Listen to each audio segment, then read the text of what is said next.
Now, here's another move here for the 49ers. Adam Caplan. What's that? With Pro Football Network. Adam Caplan used to be one of our 95.7 The Game insiders. The 49ers have now approached Kyle Juszczyk regarding a salary reduction for the 2024 season.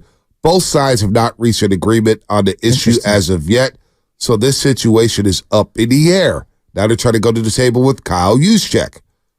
What's going to happen to Kyle Juszczyk here with the 49ers? Who's more important to the Niners, Armstead or Juszczyk? I know they make way different money, but these are two popular older players who I guess have some recognition amongst the fan base. Well, obviously, Armstead's going to play a lot more snaps than Juszczyk. Yes. And I would say he's a little more important than Juszczyk, but in that Super Bowl, I'm looking at Kyle Juszczyk as like, whoa, this guy, why don't you use him more? He can catch them. He's got some of the best hands on the team. He does all your blocking. He's still a very capable blocker. He's still one of the better fullbacks, if not the best fullback in the league. You run all the motions. He's a smart player. You can do multiple things with him. I mean, he's important to the offense. Now, can you replace him? Is he irreplaceable?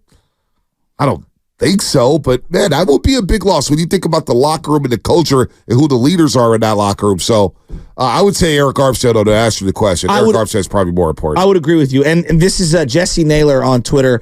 If you follow Jesse's channel, he does actually a really good job on some deep dives. I didn't realize these numbers. If I were to ask most fans, like, well, why is Juszczyk out there? Well, he's a run blocking. And I know that there's going to be a lot of play actions and stuff. He played, this is Juszczyk, and I'm paraphrasing, he played less than 45% of the snaps in 10 of 17 weeks this year. He was on the field for just 52% of the 49er run snaps all year. And they only had 500 all-purpose rushing yards, no matter who it was, while he was on the field. He averaged 1 touch a game all season and had a run block grade that was literally the middle of the road for his career. So, I think he's more valuable than what I just said out loud, right. But I was surprised to hear those numbers. Aren't they surprising? A little bit, but they're not. They are and they're not. And I say that because... What do you mean? There's a lot of times you see Juszczyk on the sideline, you're just like, well, Christian McCaffrey's running a single back set, you're running trips, and it's like, okay, cool. Who would you rather have out there in terms of your eligibles, right? Yeah. You want Ayuk, you want Debo, you want Kittle, you want McCaffrey, and sometimes you want Jennings more so than Juszczyk. Yeah. You know, so fullbacks are kind of getting phased out in the NFL. We know that. A lot of college teams don't run pro sets, and they don't have fullbacks on their roster or whatnot. I like Juszczyk, but again, if you want to restructure, if you want to pay a big money here, I'm looking at his dead cap. It's only 2.6. You know what I'm saying? 2.6 million. So you kind of alluded to something that is my big, not big, but one of my frustrations with the offense as a whole. I think he should be their de facto second tight end, and I don't think he touches the ball nearly as much as he should. No, he's a good player when he I agree with you on that. Right. Like, who do you trust more, Ross Dwelly or Charlie Warner or Kyle Juszczyk catching a pass? Yeah. I mean, he's going to be 33 next season. Yeah, but he's still good. He's still good, but you do want to get younger. That's you true. have 11 draft picks coming up in the NFL draft. So this one, if you cut Juszczyk, hey, man, it's time to clean it up. It is what it is. You can't keep everybody. You can't keep everybody. You're losing, and this is like, you're losing some locker room presence. I was just gonna say, but that's where I lean on Trent Williams. Yeah, that's a good point. That's where I lean on Fred Warner. That's where I lean on Debo and Brendan Ayuk and, dare I say, Brock Purdy. Well, I'm happy with Brock Purdy. I'm seeing a lot of conjecture online that they're making all these moves to set up a big payday for Purdy. Well, that's multiple years down the road, number one. Yeah, let's chill off that. Right? Let's see how this year plays out. I mean, I'm not even hating. No, just look around. Like honestly. No, look around. Mac Jones had a great rookie year. He got moved for a 6th-round pick. He's making $2 million this year. I'm not even trying to sound like a hater, man. No, be honest. 888-957-9572. If you had a chance to do it right now today, would you give Purdy that big fat contract extension? I would be hesitant. I want to see how the next season plays out. Well, you and I have this conversation, and I try to be, again, I don't pretend to be like, Morgan Stanley over here, but when you pay Dak Prescott $40-something million a year, that costs the Dallas Cowboys Amari Cooper, Zeke, and now Zeke was also already a depreciating asset, and some offensive linemen, just financially. If you're paying Brock Purdy, even let's just say $20 million a year. All right, well, you're already in a lot of cap situations now where you're talking about releasing Juszczyk or at least restructuring. $20 million a year probably cost you Deebo Samuel. Yep. $20 million a year cost you Kyle Juszczyk, an offensive lineman, and Christian McCaffrey. Right? Like, so do the math however you want. When you start to pay the quarterback, you do have to realize you're losing weapons. And I think that that's one of the things that I think the average fan does struggle with sometimes is realizing the second the Bengals pay Joe Burrow the $45 to $50 million a year, T. Higgins, Mixon. Well, he got franchised. T. Higgins got franchised. But, yeah, no, there's a lot of guys. There's things up in the air. Oh, wow.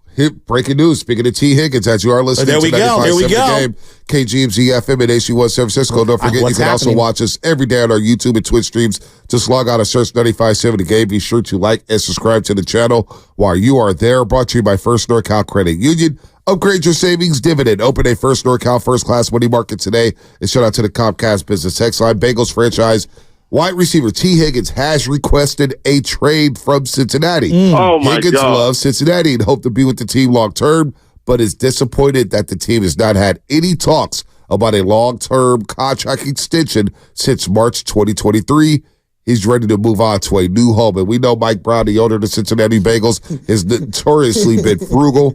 He does not like giving out big money deals, although he just did it to Joe Burrow. Reluctantly. No, I'm serious. You're right. T. Higgins has requested a trade from Cincinnati. So Tyron Smith, you mentioned the Cowboys and star left tackle for them. He's moving on now. They have to move on for him because of the Dak money. And because of the money, you may have to pay CeeDee Lamb at some point. So a lot of things are going to be shaking and moving here if free agency. The downfall is near, and it's coming hard. I mean, come on. Hey. Can you play that again? The way he said that? The downfall is near, and it's coming hard. That guy sounds like he's on the corner with one of those cardboard boxes saying Jesus saves lives or the end is near. You know exactly what I'm talking about. Robin San Bruno, man. I love you, Rob. Robin San Bruno, the end is near. Do you? Let me ask you, because I enjoy the Jenga puzzling, if you will, of the NFL and the salary cap, because it's got like part real estate, it's got part money, it's financial, fascinating. It's sports, it's like everything. How it's manipulated is fascinating to me. They can flip the numbers and manipulate. The Rams are over the cap for so many years, yet they're signing guys like Jalen Ramsey, trade for guys like him. They're trading picks left and right. I have the salary cap is, I just want to know what's legit and what's not. Like, you got all these sneak pieces from different beat writers that can shave this off and they can shave that off, $500,000 a year. But if it's post-6-1, and if it's pre-6-1. Post-June 1, you can save $17.5 million. Yeah. If it's not post-June 1, you save $2.8 million. So what is it? Why is the gap so wide? Why is the pendulum swinging so hard? And there's no way Eric Armstead is going to sign post-June 1. He's going to get scooped up very quick. Very quick. Teams are all looking for run stuffers and run stoppers and D tackles. So he's going to get scooped. By the way, breaking news too. Javon Kinlaw, the Niners are trying to renegotiate a deal with him to keep him in San Francisco. That's Javon. Interesting. Javon what Kinlaw. does a contract for him look like? Wow. 2 for $7? Was the blowback? 2 for $9? The downfall is near, and it's coming hard. Azeez Al-Shaair, formerly of the 49ers. Yeah, Texans. The Eagles have mutual interest in Azeez Al-Shaair. Did you see what happened to the Eagles over the weekend? Fletcher Cox retired. Wow. And then Jalen. That surprised me. Kelsey. That surprised me. I mean, you're losing 2 franchise-like players on either side of the ball. You know, Jason Kelsey and, Fletcher Cox in the same offseason. I mean, we're talking a lot about leadership that the Niners are losing. They're not the only team in the NFC losing leadership. No, they're losing definitely some. So now you go to Jalen Carter. Now you lean on Jalen Hurts and A.J. Brown and company. I still think the Eagles are in a good spot. I agree with you. Fletcher Cox is a good one. He's going into the Pro Football Hall of Fame. So maybe you get Jason Kelsey and Fletcher Cox in the same Hall of Fame class. That'd be cool for Philadelphia. That'd be really cool for them. All right, more coming up here. NFL free agency. Mike Florio is going to join us at 8 o'clock. Pro Football Talk. If you haven't checked out his book, Father of Mine, available on Amazon. I have it on my nightstand.